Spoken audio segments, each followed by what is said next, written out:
Story overview. Beneath the surface. A journey into Havenwood's darkness.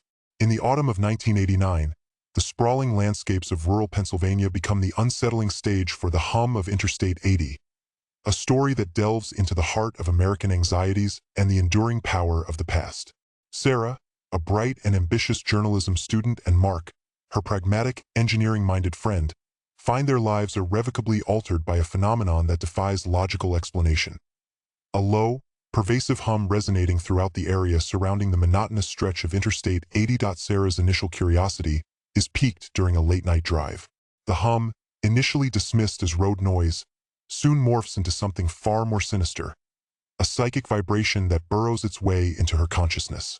Compelled by a journalist's instinct and a growing unease, she embarks on an investigation, pulling Mark, a skeptic by nature but loyal to a fault, into her orbit. Their search leads them to Havenwood, a forgotten town clinging precariously to the edge of the highway. Havenwood is a ghost of its former self, a place where decay has taken root and whispers of unexplained disappearances hang heavy in the air. The townsfolk are guarded, their eyes hinting at secrets best left undisturbed. The pivotal encounter is with Mrs. Albright, a reclusive, enigmatic woman living in the dilapidated Havenwood Historical Society. Mrs. Albright becomes the key to unlocking the mystery. She shares a chilling narrative of Havenwood's origins, a tale of desecration and ancient retribution. The town, she reveals, was built upon an ancient Native American burial ground, a place where sacred rituals were performed and the spirits of the dead held sway. The arrival of European settlers and their disregard for the sanctity of the land unleashed a curse, manifesting as the relentless hum. Mrs. Albright's story paints the hum as a conduit, a gateway to another realm, a place inhabited by malevolent entities seeking to reclaim what was stolen from them. The land, she insists, is crying out in pain, and the hum is its mournful lament. The turning point arrives when Sarah and Mark, against their better judgment, offer a ride to a hitchhiker on I-80. The hitchhiker is no ordinary traveler. His presence intensifies the hum, and a sense of impending doom descends. A car accident leaves them stranded in the woods, and they stumble upon a ritual site, a macabre altar adorned with ancient symbols. The hitchhiker reveals his true form, a servant of the Ancient Ones, entities hungry for sacrifice and vengeance. Mrs. Albright intervenes, sacrificing herself in a desperate attempt to sever the conduit and banish the hitchhiker, seemingly succeeding at the cost of her own life. Years later, echoes and unfinished business, the Havenwood incident casts a long shadow over Sarah and Mark's lives. They attempt to move forward, to bury the memories of that terrifying night. Sarah, now a seasoned journalist, gravitates towards stories of the unexplained, but she remains cautious, always wary of the darkness she encountered. Mark, a successful engineer, designs structures built on logic and reason, but he cannot shake the feeling that there are forces beyond human comprehension at play in the world. A cryptic message disrupts their carefully constructed lives. Sarah receives an old photograph of Mrs. Albright, her eyes glowing with the eerie red light they witnessed in the hitchhiker's eyes. The word "beware" is scrawled on the back, a chilling reminder that the past is not truly dead. Torn between fear and the need for answers, Sarah convinces Mark to return to Havenwood. The town is even more desolate than they remember, a forgotten corner of the world steeped in decay. They find the Havenwood Historical Society abandoned, but a faint tapping sound draws them inside. In the basement, they find Mrs. Albright, seemingly resurrected, trapped between worlds. Mrs. Albright explains that her sacrifice only partially severed the conduit. The Ancient Ones are still trying to break through, and their influence is growing. She reveals that Sarah and Mark were chosen because of their sensitivity to the hum, their inherent connection to the other realm. She believes that they are the only ones who can truly close the gateway and prevent the Ancient Ones from unleashing their darkness upon the world. The hum intensifies, and a new threat emerges. A cult of local residents worshipping the Ancient Ones, seeking to expedite their return through dark rituals. Sarah and Mark realize that they are not just battling supernatural forces but also human malevolence. The final stand. Sacrifice and resolution. Years pass, filled with research, harrowing encounters, and a growing understanding of the true nature of the threat. Sarah and Mark dedicate their lives to learning about the Ancient Ones, deciphering their symbols, and seeking a way to permanently seal the conduit. They discover that the key lies not in physical power, but in a specific resonance, a harmonic frequency that can disrupt the connection between worlds. They learn that the original Native American tribes, before their land was stolen, possessed the knowledge of this resonance.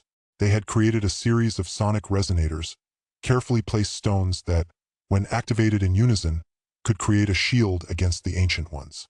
However, most of these resonators have been destroyed or lost over time. With the help of a sympathetic professor of archaeology, they locate the remaining resonators, scattered across the Pennsylvania landscape. They realize that they must activate these resonators simultaneously during a specific lunar alignment, a convergence of celestial energies that will amplify their power. The cult, sensing their plans, moves to stop them. A desperate race against time ensues. Sarah and Mark, aided by a small group of allies, travel to each resonator site, facing dangers both human and supernatural. They are ambushed by cult members, tormented by visions, and pushed to the limits of their sanity. The climax arrives on the night of the lunar alignment. Sarah and Mark stand at the final resonator site, a remote hilltop overlooking Havenwood. As the moon reaches its zenith, they activate the resonator. A surge of energy courses through the earth, and the hum reaches a deafening crescendo. The cult, led by a charismatic and fanatical figure, arrives to stop them. A fierce battle erupts, but Sarah and Mark are determined to succeed. They fight with a newfound resolve, driven by a desire to protect not just Havenwood, but the entire world from the encroaching darkness. During the battle, Mark sustains a critical injury, a sacrifice that underscores his unwavering loyalty and his transformation from a skeptic to a believer. Sarah, fueled by grief and determination, channels her energy into the resonator. As the cult leader lunges towards her, she focuses her mind on the harmonic frequency, amplifying the resonance to its maximum potential. A wave of pure energy erupts from the resonator, washing over Havenwood and the surrounding area. The hum abruptly ceases. The ancient ones are banished, their connection to this world severed forever. The cult collapses, their power broken and a world transformed. Legacy of awareness, the aftermath is a world forever changed. Havenwood, though scarred, begins to heal. The townspeople, freed from the influence of the cult and the shadow of the ancient ones, begin to rebuild their lives. Sarah, forever marked by her experiences, dedicates her life to raising awareness about the hidden forces that shape our world. She writes a book about Havenwood, exposing the truth about the ancient ones and the dangers of unchecked greed and environmental desecration. She becomes an advocate for preserving sacred sites and honoring the wisdom of indigenous cultures. Mark, though physically weakened, finds a new purpose in life. He uses his engineering skills to design and build devices that can detect and monitor paranormal activity, creating a network of early warning systems to protect against future threats. The final scene shows Sarah, years later, standing on the hilltop overlooking Havenwood. The sun is rising, casting a golden glow over the landscape. She closes her eyes and listens. The hum is gone, replaced by the sounds of nature, the gentle rustling of leaves, the chirping of birds. She opens her eyes and smiles, a smile of peace and understanding. She knows that the darkness will always be out there, lurking in the shadows. But she also knows that humanity has the power to resist it, to protect the light, and to create a world where the ancient ones can never return. The ending is not without a tinge of melancholy. Sarah and Mark have sacrificed much, and their lives will never be the same.